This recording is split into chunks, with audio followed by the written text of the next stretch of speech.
बहू, अरे बेटा शिखा, निखिल जल्दी आ बेटा। निखिल, क्या हुआ? शिखा, शिखा, माँ, शिखा को क्या हुआ? पता नहीं बेटा, पानी पी रही थी एकदम से गिर गई। हे भगवान, मुझे लगता है शिखा को अटैक आया है। अरे तो फिर देख क्या रहा है, चल डॉक्टर के लेके चलते हैं। हाँ माँ, मेरी मदद कीजिए। उठ बेटा।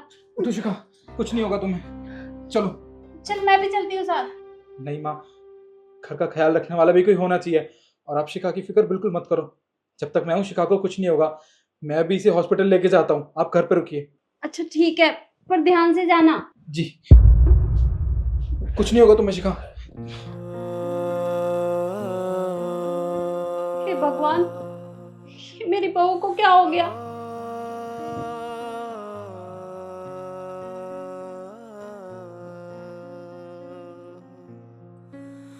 पता नहीं मेरा मन इतना घबरा क्यों रहा है। ऐसा लग रहा है जैसा कुछ होने वाला है। मैं भी ना खामखा ऐसा कुछ सोच रही हूँ। अरे बहू को भला क्यों कुछ होगा? निखिल को एक बार फोन करके मुझे बता तो देना चाहिए था कि बहू ठीक है कि नहीं। अरे पता है मुझे कितनी चिंता होती है उन दोनों की। मम्मी जी। बहू, तो यहाँ कैसे? और निखिल कहाँ है? निखिल अस्पताल में है।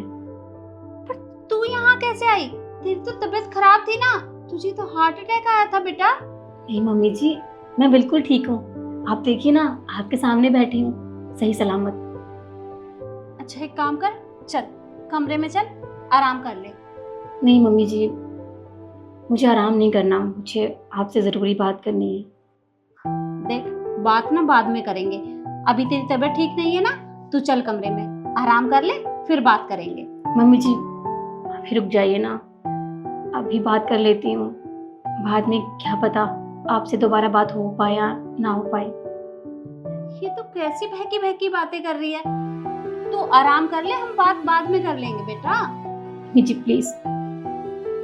अच्छा ठीक है, बता क्या बात है। Mummy ji thank you so much. आपने हमेशा मुझसे इतना प्यार किया। मुझे लगा था मैं इस घर में बहू बन के आई हूँ तो मुझे बेटी जैसा प्यार कभी मिलेगा ही नहीं, पर मैं गलत थी। आपने मुझे इतना प्यार दिया, हमेशा अपने बेटे से बढ़ के मुझे प्यार दिया आपने। मुझे कभी महसूस नहीं हुआ इस घर में कि मैं इस घर की बहू हूँ। मुझे लगा कि मैं आपकी सगी बेटी हूँ। आपका बहुत बहुत शुक्रिया मम्मी जी। अरे बेटा, इसमें शुक्रिया की क्या बात है? अरे तूने भी तो मुझे माँ की तरह प्यार किया है। तूने कभी मुझे अपनी सास नहीं समझा, तो भला मैं तुझसे भेदभाव क्यों करूंगी? अरे तू मेरी बेटी है और मैं तुझे हमेशा प्यार करती रहूंगी। और एक और बात मम्मी जी आपने मुझे घर की सारी जिम्मेदारियां दी। पता नहीं मैं अच्छे से निभा पाई हूँ कि नहीं, लेकिन अब मुझे ऐसा लगता है कि मैं बहुत थक गई हूँ। अब मुझसे ये घर की जिम्मेदारियां नहीं उठाई जाएंगी। आप ये चाबियां अपने पास रखिए और हाँ, हो सके तो निखिल की दूसरी शादी करवा दीजिएगा। चुप कर तू, कैसी बातें कर रही है? अरे भला तेरे होते हुए मैं अपने बेटे की दूसरी शादी क्यों करवाऊंगी? और ये जिम्मेदारी ये तू अपने पास रख, और मैं तेरे पास ही तो हूँ। बेटा, तू हमेशा मेरे घर का कितना ख्याल रखती है, और ऐसे ही ख्याल रखना। नहीं मम्मी जी, आप इस घर का ध्यान बहुत अच्छे से रखती हैं, और वैसे भी आपसे ज़्यादा हमें और हमारे परिवार को कौन समझ सकता है। मैं चाहती हूँ कि आप इस घर का अच्छे से ध्यान रखें, निखिल का अच्छे से ध्यान रखें और उसकी शादी करवा दीजिएगा। बेटा, तू ये कैसी बहकी बहकी बातें कर रही है? मुझे लगता है तेरे सर में कहीं चोट आई है, जब भी तू ऐसी बातें कर रही है। तू कमरे में चल और आराम कर ले। नहीं मम्मी जी, मैं सच कह रही हूँ। इस ज़िंदगी का क्या भरोसा, आज है कल ना हो, इसीलिए आपसे कह रही हूँ। प्लीज़ निखिल का ध्यान रखना। लगता है निखिल आ गया, तू यहीं बैठ, मैं गेट खोलती हूँ, ठीक है? कहीं मत जाना।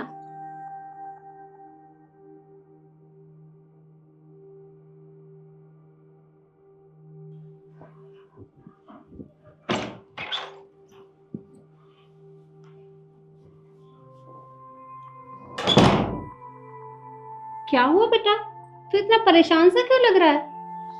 माँ, शिखा की हालत बहुत ज़्यादा खराब है। डॉक्टर ने कहा कि उसे अटैक आया था, वो भी लास्ट स्टेज का। उसे कभी भी कुछ भी हो सकता है। देख, तू मुझसे मजाक मत कर, मुझे इस तरह का मजाक बिल्कुल पसंद नहीं है। पर बहू बिल्कुल ठीक है, मैंने कितनी देर बातें की है उससे। अरे बहुत देर बातें की हमने, पर पता नहीं आज वो ऐसी बहकी बहकी बातें कर रही थी कि तेरी दूसरी शादी करवा दूं। तू खुद ही समझा उसे। देख,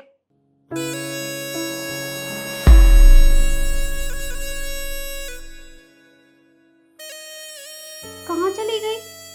अभी तो यहीं बैठी थी। अरे मुझे लगता है वो कमरे में गई, उसकी तबीयत खराब है ना। माँ, आप कैसी बातें कर रही हो? अरे आपके सामने खुद मैं शिखा को ले गया था हॉस्पिटल। वो तो चलने फिरने की हालत तक में नहीं है, और आप कह रही हो उसने आपसे बातें करी है और मेरी दूसरी शादी करवाने के लिए कह रही थी वो।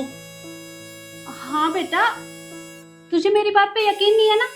तू रुक, मैं अभी तुझे कुछ दिखाती हूँ।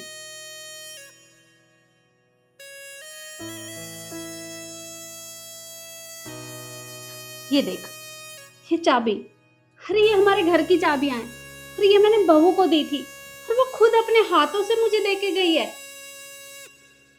माँ, आप ये बात तो बिल्कुल ठीक कह रहे हो।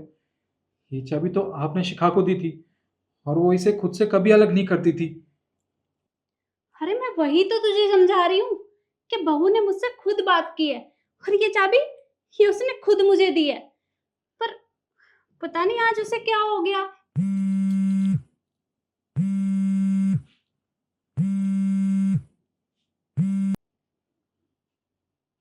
जी डॉक्टर साहब। क्या? जी जी, हम अभी आते हैं। अब अभी आते हैं जी। क्या हुआ बेटा, किसका फोन था? हाँ, डॉक्टर का फोन था। उन्होंने कहा शिखा में छोड़ के जा चुकी है।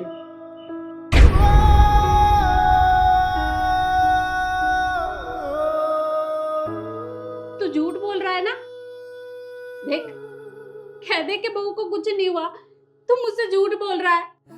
बोलना, झूठ है ना ये सब? नहीं माँ, सच में अब शिखा हमारे बीच नहीं रही, वो जा चुकी है माँ।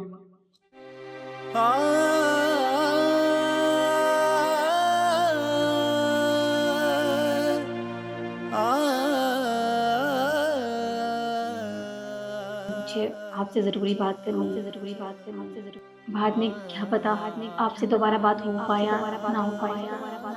Mummy ji, thank you so much. आपने हमेशा मुझसे इतना प्यार किया, आपने मुझे घर की सारी जिम्मेदारियां दी, लेकिन अब मुझे ऐसा लगता है कि मैं बहुत थक गई हूँ। अब मुझसे ये घर की जिम्मेदारियां नहीं उठाई जाएंगी। आप ये चाबियां अपने पास रखिए, निखिल की दूसरी शादी करवा दीजिएगा।